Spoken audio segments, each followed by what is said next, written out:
Hi, aloha, Jamuna here. And so, it's been a while since I did a video.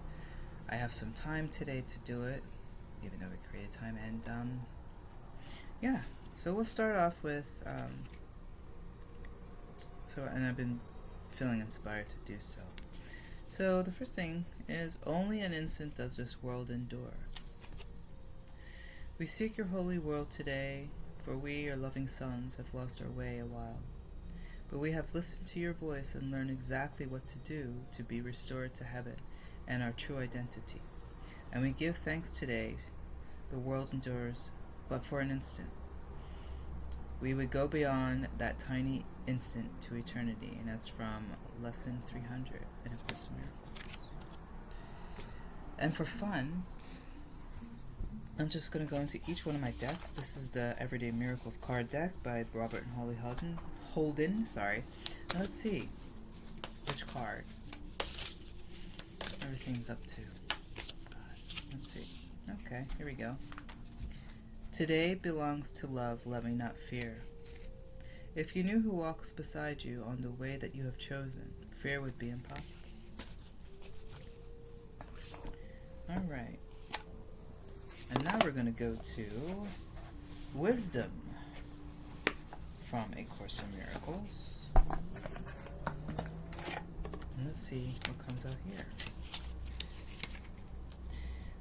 To spirit, getting is meaningless and giving is all. And that's from Chapter 5, Section 1, Paragraph 1,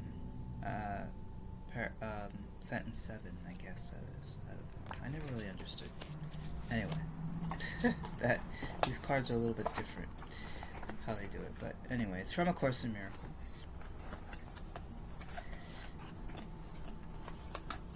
Oops. And then last but not least, we have Insights from A Course in Miracles. Let's see where this goes. Okay. Father, you stand before me and behind, beside me and in the place I see myself and everywhere I go. You are in all things I look upon, the sounds I hear, in every hand that reaches for my own. And that's from the workbook 264, paragraph 1, sentence 1. Yeah. So, that's from the cards, my Course in Miracles cards. I hope you found that really interesting. Yeah, I mean, we could go into it further. Let's see. If you want. Let's see.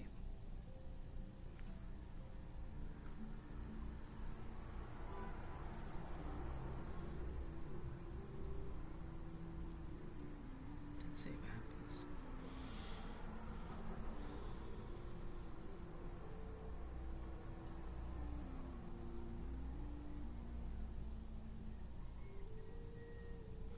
Okay.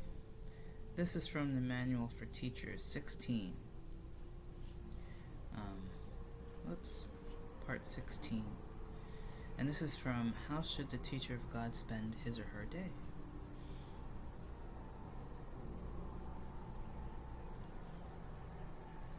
It was right there, and now it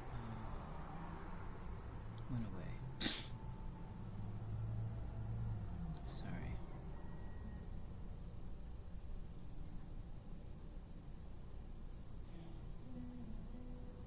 Here we go. This course is always practical. It may be that the teacher of God is not in a situation which fosters quiet thought as he awakens. If this is so, let him but remember that he chooses to spend time with God as soon as possible, and let him do so. Duration is not the major concern. One can easily sit still an hour with closed eyes and accomplish nothing. One can easily give God only an instant, and in that instant join with him completely. Perhaps the one generalization that can be made is this: as soon as possible after waking, take your quiet time, continuing a minute or two after you begin to find it difficult. You may find that difficulty will diminish and drop away. If not, that is the time to stop. The same procedure should be followed at night. Perhaps your quiet time should be fairly early in the evening, if it is not feasible for you to take it just before going to sleep. It is not wise to lie down for it. It is better to sit up in whatever position you prefer. Having gone through the workbook, you must have come to some conclusions in this respect. If possible, however, just before sleeping, it is a desirable time to devote to God. It sets your mind into a pattern of rest and orients you away from fear. If it is expedient to spend this time earlier, at least be sure that you do not forget a brief period. Not more than a moment will do, in which you close your eyes and think of God. There is one thought in particular that should be remembered throughout the day. It is a thought of pure joy, a thought of peace, a thought of limitless release, limitless because all things are freed within it, made in this instant. You think you made a place of safety for yourself. You think you made a power that can save you from all the fearful things you see in dreams. It is not so. Your safety lies not there. What you give up is merely the illusion of protecting illusions, and it is this you fear and only this. How foolish to be afraid of nothing, nothing at all. Your defenses will not work, but you are not in danger. You have no need of them. Recognize this, and they will disappear, and only then will you accept your real protection. I don't know, should I go on? Yeah, we'll go on a little bit. Sorry. How simply and how easily does time slip by for the teacher of God who has accepted his protection.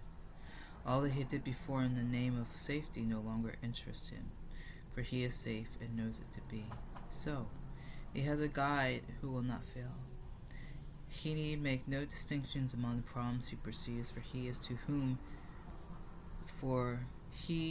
he turns, with all of them, recognizes no order of difficulty in resolving them. He is as safe in the present as he was before illusions were accepted into his mind, and as he will be when he has let them go. There is no difference in this state at different times and different places, because they are all one to God. This is his safety, and he has no need for more than this. Yeah, that's where I'll stop. So yeah, that's from the Manual for Teachers, number 16. How should the teacher spend his day? And that starts off on paragraph 4. Yeah. So I recommend you read that section that I was guided to. And know that you are loved, and you're immortal and eternal. Blessings. Aloha.